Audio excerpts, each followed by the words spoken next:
அப்போ யார் வசதி இதில்? அதனால தான் குரு கிருபை அப்படிங்கிற அந்த ஒரு வார்த்தையை ரொம்ப விசேஷமாக நம்ம சொல்கிறோம். இந்த குருவினிடத்தில் சரணாகதி எப்படி இருக்கணும் அப்படின்னா, ஒரு குழந்தை தாயை எப்படி நம்புமோ அப்படி சரணாகதி பண்ணிவிட்டோம்னா நம்மளை காப்பாற்ற வேண்டிய கடமை குருவை சேர்ந்தது. ஒரு குருவும் சிஷ்யனும் காட்டில் பிரயாணப்பட்டு போயின்ட்டுருக்கா. அந்த நேரத்தில் என்ன ஆகுது அப்படின்னா, இந்த சிஷ்யனுடைய கர்ம பலன்படி அவனுக்கு ஒரு கண்டம் ஏற்படுறது. அவனுக்கு ஆயுசு முடியக்கூடிய ஒரு நேரம். இப்போ 2 பேரும் தியானத்தில் உட்காந்துட்டுருக்கா.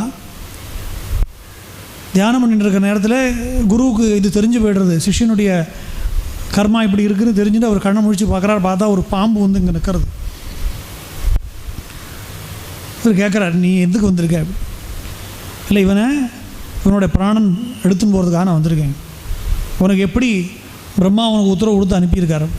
என்னுடைய சிஷ்யன் அவனை என்ன சரணாகதி அடைஞ்சிருக்கான், அவனை காப்பாற்ற வேண்டியது என்னுடைய கடமை. இல்லை, அவனை கழுத்தில் கொத்தணும். கழுத்தில் கொத்தி அந்த ரத்தத்தை நான் குடித்ததுனாக்கானால அவனுடைய உயிர் போகணும். அவனுடைய ரத்தத்தில் என்னுடைய விஷம் கலக்கணும். அதனால் அவனோட உயிர் போகணும்னு அவனுடைய விதி. அப்படியா, சரி, ஒரு 5 நிமிஷம் என்ன கொடுப்பியா? சரி, இவ்வளோ பெரிய என்ன இது வரைக்கும் யாரும் பார்த்ததே கிடையாது, என்கிட்ட பேசினதும் கிடையாது, உங்கள் கண்ணுக்கு நான் தெரிஞ்சிருக்கேன் அப்படின்னா அதுவே பெரிய விஷயம். அதனால் நீங்கள் கேட்குற 5 நிமிஷத்தை நான் தரேன். குரு என்ன பண்ணாராம், உள்ளே போய் ஒரு கத்தி எடுத்துன்னு வந்தார். சிஷ்யன் உட்காந்துட்டுருக்கான், கண்ணை மூடின்னு தியானம் பண்ணிட்டுருக்கான். இந்த குரு வந்து கத்தி எடுத்து அவனோட கழுத்தில் வச்சு மெதுவாக அறுக்கிறார். இவனுக்கு தெரிகிறது கழுத்தில் ஏதோ ஊடுறதேன்னு. கண்ணை திறந்து பார்த்தா குரு கத்தி வச்சுட்டு இருக்கார். நம்மளானா என்ன பண்ணியிருப்போம், ஐயோ கத்தி ஓடி இருப்போம். அவன் கண்ணை கூட திறக்கலையாம். குருநாதர் வச்சுருக்கார். குருநாதர் நம்ம கழுத்தை அறுக்கிறாருன்னா அதுக்கு ஒரு காரணம் இருக்கும்.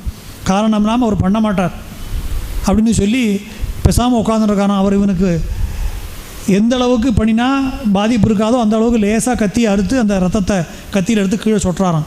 உன்னுடைய விஷம் இந்த ரத்தத்தில் கலக்கணுங்கிறதானே விதி. அந்த ரத்தத்தை பாய் வச்சுடும், ரத்தத்தில் விஷம் கலந்தாச்சு, நீ போயிட்டு வா அப்படின்ட்டு.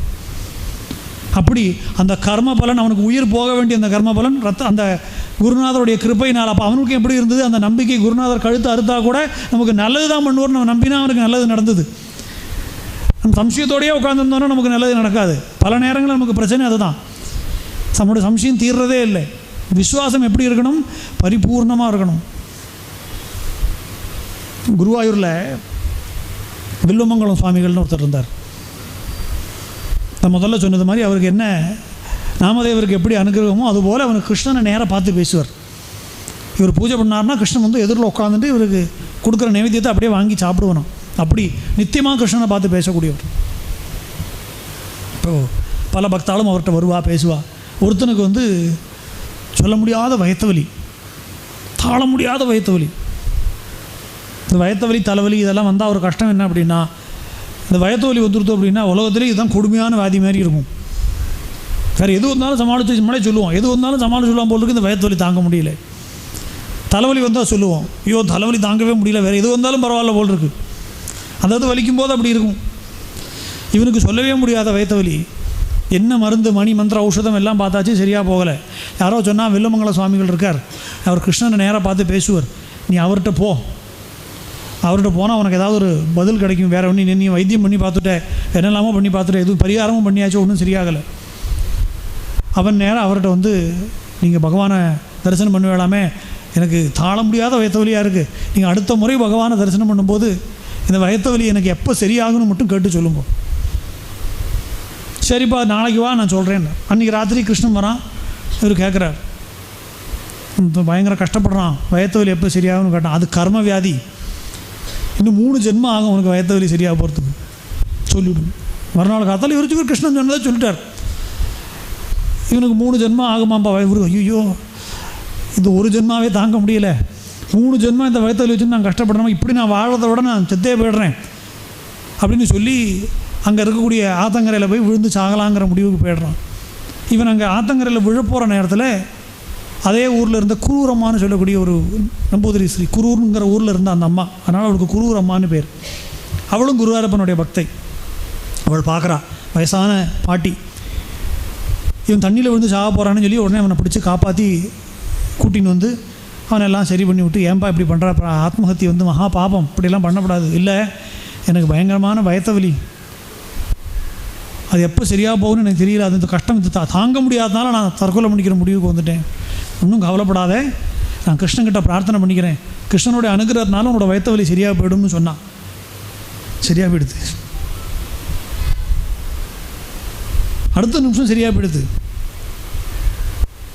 அவருக்கு சொல்ல முடியாத ஆனந்தம். மறுபடியும் வந்தான். சும்மா இருக்க மாட்டோமே நம்ம தான். நேராக வில்லவங்கள சாமிகள்கிட்ட வந்தான். நீ கிருஷ்ணனை பார்க்குறேன்னு பொய் சொல்லின்னு இருக்க. நான் வந்து நேற்று கேட்டேன் அவங்ககிட்ட, கிருஷ்ணனே சொன்னால் உனக்கு 3 ஜென்மம் ஆகும் வயத்த வலி சரியாக போகிறதுக்குன்னு சொன்னேன், எனக்கு இன்றைக்கி சரியாக போயிடுது. இவருக்கு தாங்கவே முடியல. நான் எப்படி ஒரு பழி வந்துடுது, அபவாதம் வந்துடுது எனக்கு. கிருஷ்ணன்கிட்ட போய், கிருஷ்ணா ஏன் இப்படி என்னை சோதிக்கிற, நீ சொன்னது தானே நான் சொன்னேன், நீ இதானே 3 ஜென்மம் ஆகும்னு சொன்னேன். பாரு, நீ என்ன கேட்ட என்கிட்ட, எப்போ சரியாக போகும்னு கேட்டேன். அவனுடைய கர்மாவை பலன்படி அவனுக்கு 3 ஜென்மம் ஆகும் சரியாகிறதுக்கு. அதான் நான் நீ கேட்ட கேள்விக்கு நான் பதில் சொன்னேன். குரூரமாக அப்படி சொல்லலை, என் மேலே நம்பிக்கை வச்சு கிருஷ்ணன் சரி பண்ணுவான்னு சொன்னான். நான் அவன் வாக்கு கட்டுப்பட்டு சரி பண்ணி கொடுத்துட்டேன். நீ கேள்வி கேட்டதுக்கு நான் பதில் சொன்னேன். எப்போ சரியாகும்னு கேட்டேன், நான் சொன்னேன் சரியாகும் பண்ணி கொடுன்னு. நீ கேட்டியா? நீ கேட்கலையே, அவள் கேட்டா. அவன் கஷ்டப்படுறானே, இவனுக்கு சரி பண்ணி கொடுன்னு கிருஷ்ணன் அவன் குரூரமாக கேட்டால் நான் சரி பண்ணி கொடுத்தேன். அதுதான் குரு நமக்கு பண்ணுறார். நம்முடைய கர்ம பலன்படி எத்தனையோ ஜென்மாவில் நம்ம கஷ்டப்படுவோம். அந்த பலனையெல்லாம் ஒரே நிமிஷத்தில் காணாமாக்கி, குருநாதர் உனக்கு சரியாக போய்டும், நான் பகவான்கிட்ட நான் பிரார்த்தனை பண்ணுறேன்னு ஒரு வார்த்தை சொல்லிட்டாருன்னா, அவர் வாக்கை நேராக்கணுமேங்கிறதுக்காக பகவான் நமக்கு சரி பண்ணி கொடுத்துருவோம்.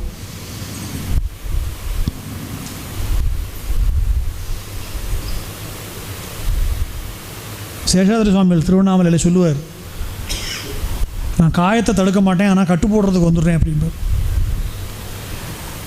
காயத்தை தடுக்க மாட்டேன், ஆனால் கட்டு போடுறதுக்கு நான் வந்துடுவேன் அப்படின்பார்.